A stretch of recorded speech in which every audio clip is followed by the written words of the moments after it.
여러분 안녕하세요. 자칭 멘탈헬스 디자이너 미니 바군입니다.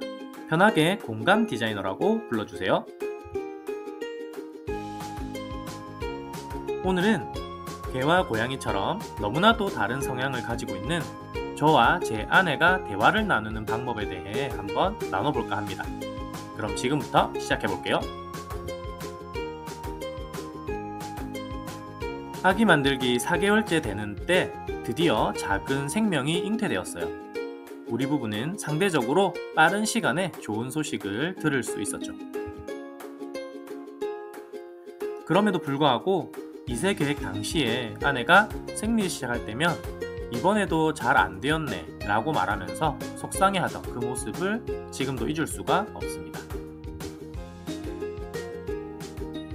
솔직히 저는 그 정도로 실망스럽지 않았기 때문에 아내를 완전히 이해할 수는 없었지만 그래도 아내 입장에서는 충분히 속상할 수도 있었겠다 라는 생각을 하고 있어요. 그래서 이야기를 더 많이 들어주고 아내가 가지고 있는 부정적인 감정이 마음속에 오래 머물지 않도록 가능한 자주 대화하려고 노력했습니다.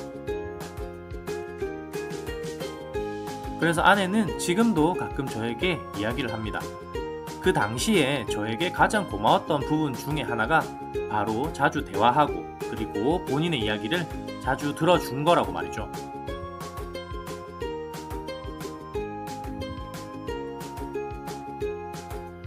잠시 임신 전으로 시간을 돌려보면 우리 부부가 아기를 잉태하기까지 걸린 전체 기간은 3년 정도인 것 같습니다. 물론 실제로 노력해서 아이가 생긴 기간은 4개월이긴 하지만 말이죠. 이세에 대한 우리의 생각을 공유하고 이해하기까지는 꽤나 많은 시간들이 필요했어요. 그래서 우리에게 주어진 그 3년이라는 시간 동안 서로 많은 대화를 나누면서 생각을 공유하려고 노력했습니다. 그래서 지금부터 그 부분에 대한 이야기를 한번 나눠보려고 합니다. 어쩌면 누군가에게 도움이 될지도 모르니까 말이죠.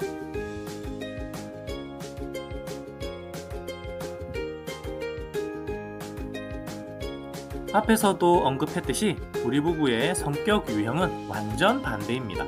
마치 동전의 양면처럼 서로 마주 볼 수 없을 만큼 양극의 위치에 있죠. 그래서 생각의 흐름이나 그것을 표현하는 방식도 완전히 다를 수밖에 없어요.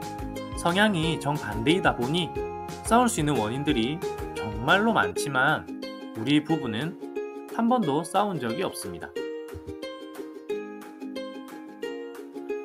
당연하게도 저는 그 이유를 대화라고 생각하고 있어요. 더 정확하게는 서로를 존중하고 배려하는 대화라고 표현할 수 있을 것 같습니다.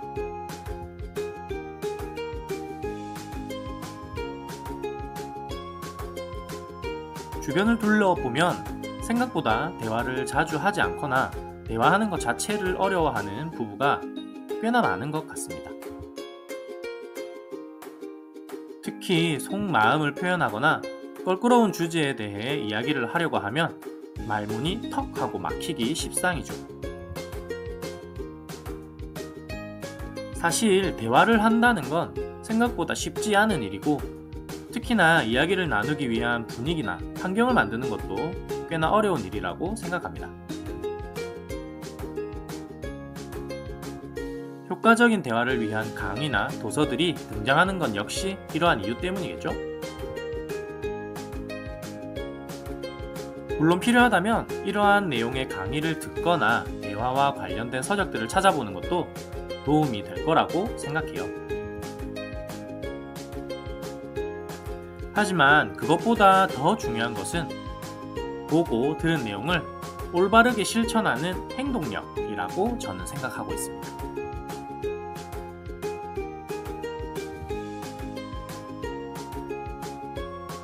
우리 부부가 많은 대화를 나누고 그것을 통해 갈등을 해결할 수 있었던 것은 공통 분모가 있었기 때문이라고 생각해요. 그리고 그 공통 분모는 아내와 저의 삶을 움직이는 가치관과 관련된 아주 중요하고 핵심적인 요소이죠. 우리 부부의 공통분모는 바로 종교랍니다. 저 아내는 학창시절 교회에서 오빠 동생 사이로 알고 지내지만 실제로 연애를 시작한 것은 20대 초반부터였어요. 제가 군 제대를 하고 난 이후인 것 같아요.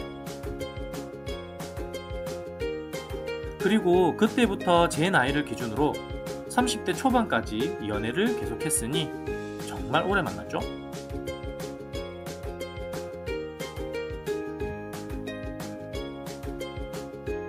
연애 이야기를 시작하면 끝도 없기 때문에 결론만 말하자면 문제가 생겼을 때 우리 부부는 종교적인 가치관을 통해 대화를 나누고 그 문제를 해결했습니다. 예를 들면 우리 부부는 연애 당시 교회에서 말하는 큐티, 즉 경건의 시간이라는 것을 함께 했어요. 결혼하기 전까지 계속 말이죠.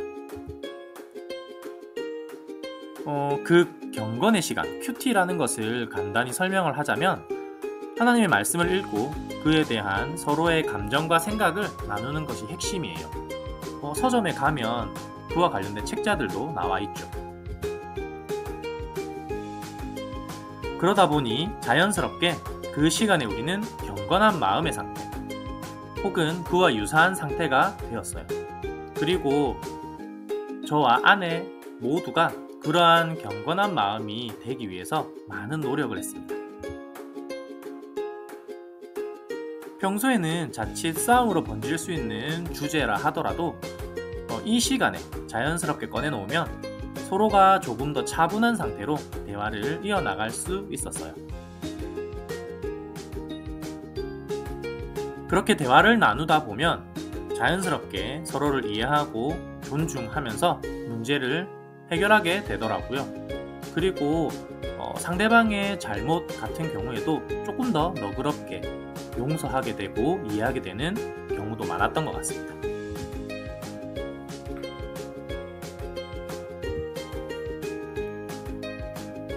물론 이것은 우리 부부가 찾은 방법 중에 하나인데 여기에서 포인트는 부부가 서로 중요하게 생각하는 공통 분모를 활용해서 대화를 나누는 거예요.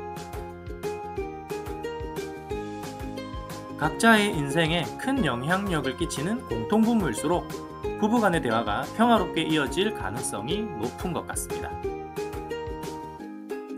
제가 아는 분 중에서는 다도가 부부의 공통 관심사여서 그 시간에 차분하게 대화를 하다 보니 부부간의 다툼이 사라졌다고 하는 경우도 있었어요. 그리고 또 다른 분은 피규어나 애니메이션이 공통 분모여서 이를 주제로 대화를 하다 보면 상대방을 이해할 수 있게 된다고 하더라고요. 재미있는 건 눈앞에 있는 배우자의 감정은 전혀 이해가 되지 않는 상황이라고 하더라도 부부가 함께 본 애니메이션의 상황을 언급하면서 설명을 하면 그 상황들을 서로 이해하게 된다라고 하더라고요. 물론 상대방의 입장도 잘 이해하게 되고 말이죠.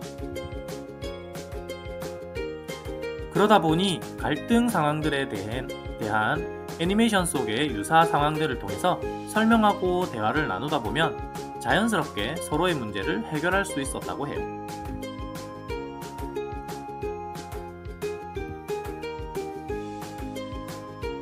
사실 부부간의 공통 분모를 알고 있다는 것 자체만으로도 이미 서로를 어느 정도 이해하고 있다고 말할 수 있을 거예요. 실제로 생각보다 서로의 공통 분모를 찾지 못한 부부들이 주변에는 꽤 많이 있더라고요. 하지만 혹시 아직 못 찾았다 하더라도 전혀 좌절할 필요는 없어요. 오히려 서로의 공통 분모를 찾기 위해 노력하는 과정 속에서 소중한 대화의 시간을 가질 수 있을지도 모르니까요. 그리고 이미 찾은 사람들은 그것을 통해 더 많은 대화를 나누고 서로를 이해할 수 있을 거예요. 다행히도 우리 부부는 연애 초반에 공통 분모를 찾은 덕분에 연애에서 결혼으로 이어지는 과정 가운데 서로를 이해하고 존중하는 대화 습관을 갖게 되었습니다. 그리고 그 대화의 습관 덕분에 지금도 우리 부부는 여전히 평화롭게 지내고 있답니다.